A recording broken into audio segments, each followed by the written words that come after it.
Alors, dans cette vidéo, nous allons faire un exercice d'intégrale, donc un exercice de type DS. Donc, pour tout x supérieur ou égal à 1, on pose phi de x égale l'intégrale de 1 à x de ln de t dt, et psi de x égale l'intégrale de 1 à x de ln de 1 plus 1 sur t dt. Première question, justifier l'existence de ces intégrales.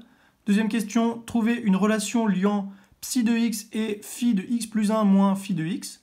Troisième question, calculer phi de x et donner l'expression de psi de x. Quatrième question, premièrement, montrer que pour tout u appartenant à 0, 1, on a 0 inférieur ou égal à u moins ln de 1 plus u, inférieur ou égal à u au carré sur 2. Petit b, en déduire que pour tout x supérieur ou égal à 1, on a 0 inférieur ou égal à ln de x moins psi de x inférieur ou égal à 1 demi. Et dernière question, déterminer la limite de psi de x sur ln de x quand x tend vers plus l'infini. Première question, justifier l'existence de ces intégrales. Donc on rappelle que pour justifier l'existence d'une intégrale, il y a une condition simple. Il suffit simplement de prouver qu'elle est continue. Donc ici, est-ce que psi de x et phi de x sont continus? Alors on a premièrement la fonction qui a t associe ln de t est évidemment continue sur 1x. Donc, phi de x existe, puisque sa fonction est continue. Et ensuite, la deuxième, donc la fonction qui a t associe ln de 1 plus 1 sur t, est également continue sur 1x. Donc, on a psi de x qui existe. Donc voilà pour la première question. Deuxième question, trouver une relation liant psi de x et phi de x plus 1 moins phi de x. Donc, on remarque que psi, c'est la primitive de t qui associe ln de 1 plus 1 sur t et qui s'annule en 1. Souvenez-vous, quand on a une intégrale avec un x en haut et quelque chose en bas, c'est l'intégrale qui s'annule en la borne inférieure, donc ici en 1, à condition qu'il y ait un x en haut, évidemment. Donc, psi est dérivable.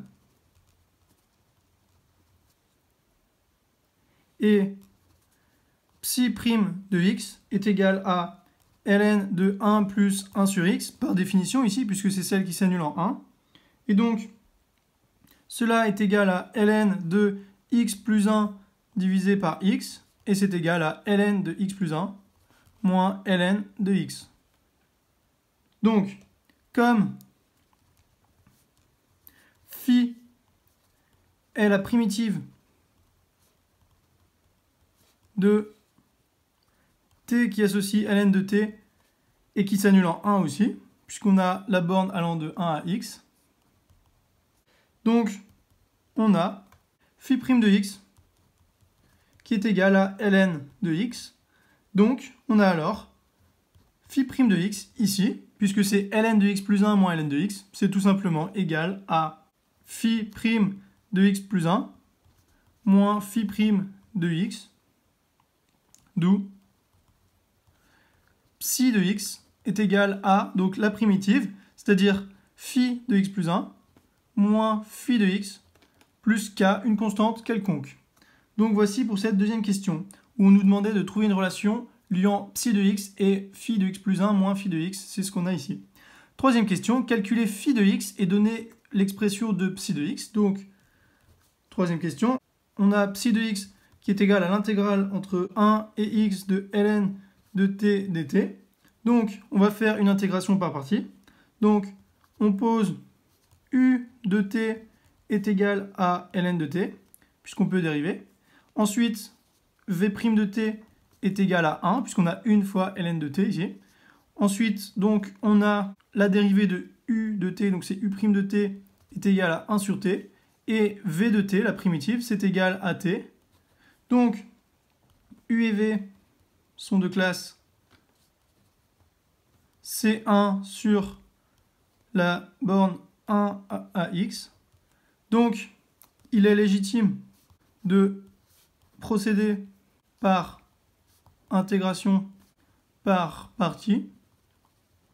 Et donc, on a phi de x qui est égal à donc le crochet de u de t fois v de t, donc ça fait t ln de t, à prendre entre 1 et x, moins l'intégrale entre 1 et x de t fois 1 sur t, donc ça fait 1 dt.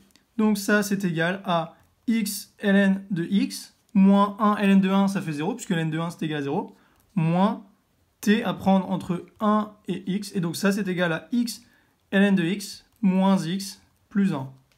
Donc, grâce à la relation qu'on a trouvée à la question précédente, avec psi de x égale phi de x plus 1 moins phi de x plus k, eh bien, on va pouvoir trouver ici une expression de psi de x.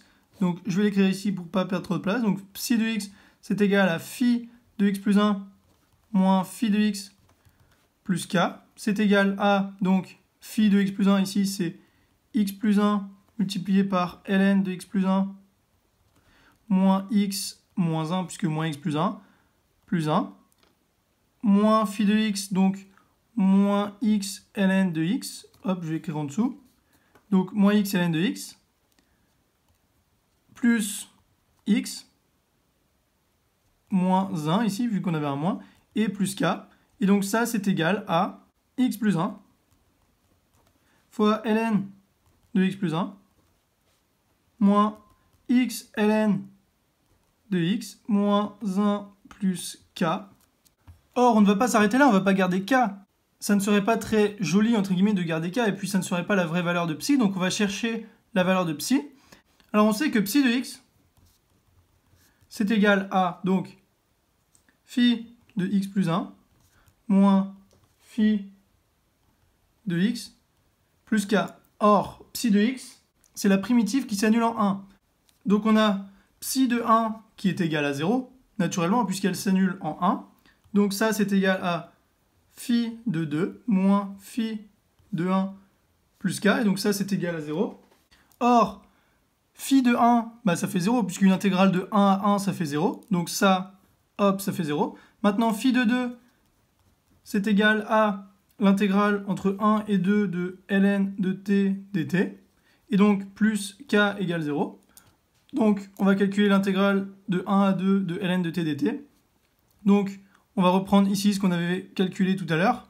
Ça fait ici x ln de x moins x plus 1. Donc, ça fait 2 ln de 2 moins 2 plus 1. C'est égal à 2 ln de 2 moins 1.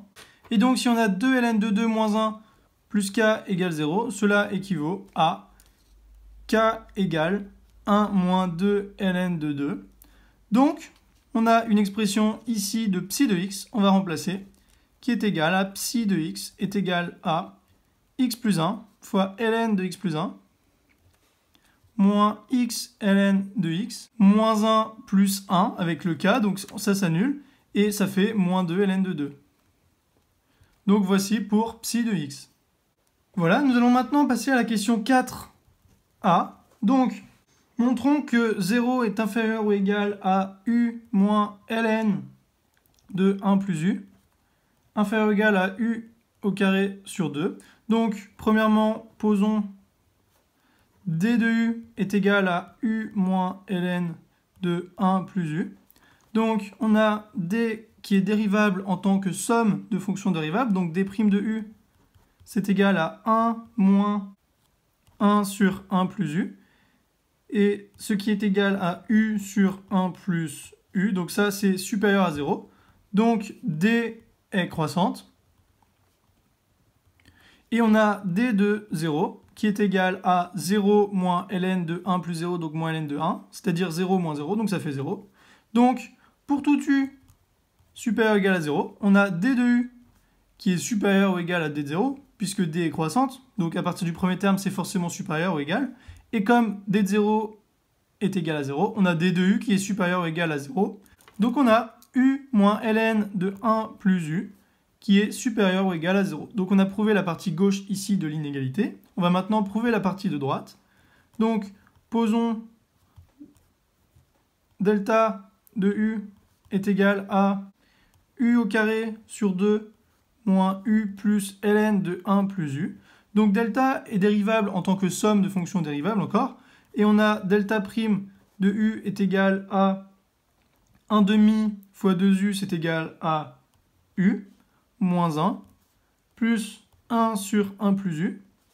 Et donc cela est égal à u au carré sur 1 plus u.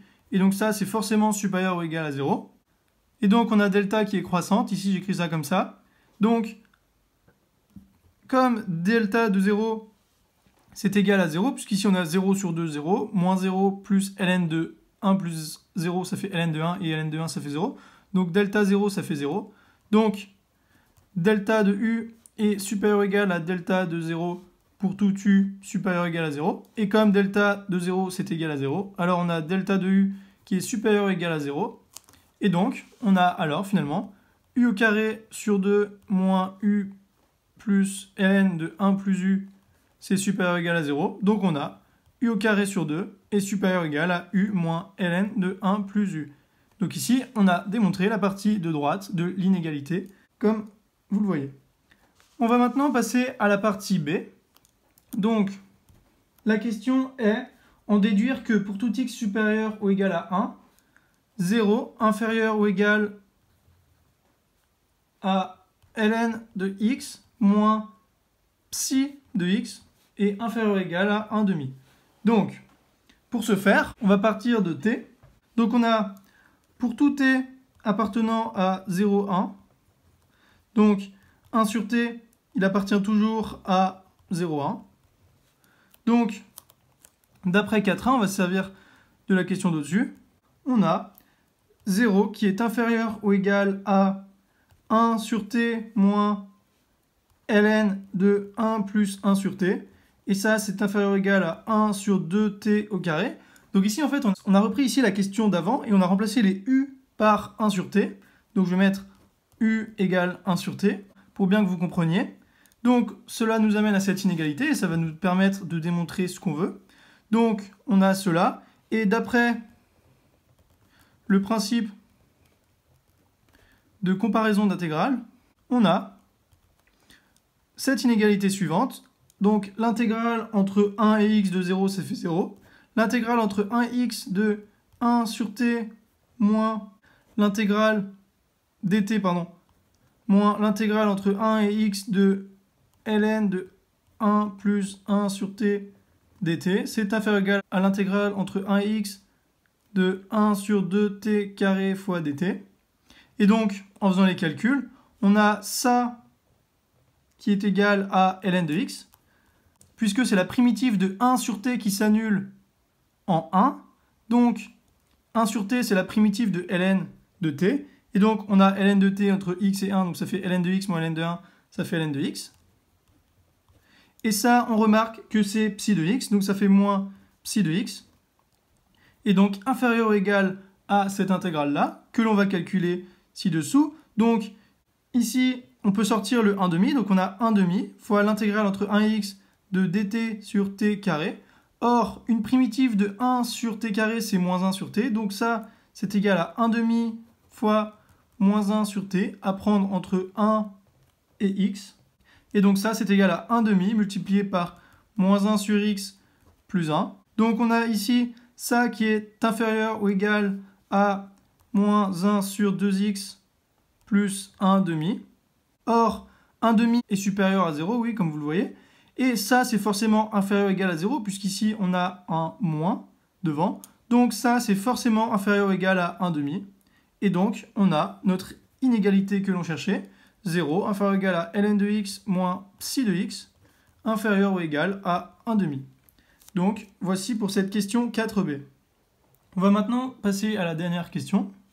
Donc, la dernière question est déterminer la limite de psi de x divisé par ln de x, quand x tend vers plus l'infini. Donc, on va déterminer cela. Et donc, d'après 4b, on a 0 qui est inférieur ou égal à ln de x moins psi de x inférieur ou égal à 1 demi. Donc, pour ln de x supérieur à 0, on a 0 divisé par ln de x, ça fait 0. Inférieur ou égal à ln de x moins psi de x, le tout divisé par ln de x. Et ça, c'est inférieur ou égal à 1 sur 2 ln de x. Et donc ça, c'est inférieur ou égal à 1 moins psi de x divisé par ln de x, inférieur ou égal à 1 sur 2 ln de x. Or, la limite de 1 sur 2 ln de x, c'est égal à 0, évidemment, quand x tend vers plus l'infini, parce que ln de x est au dénominateur. Et donc, par encadrement, on a limite de 1 moins psi de x sur ln de x qui est égal à 0 quand x tend vers plus l'infini, puisque c'est pris entre 0 et quelque chose qui tend vers 0, donc pour la limite, ça tend vers 0.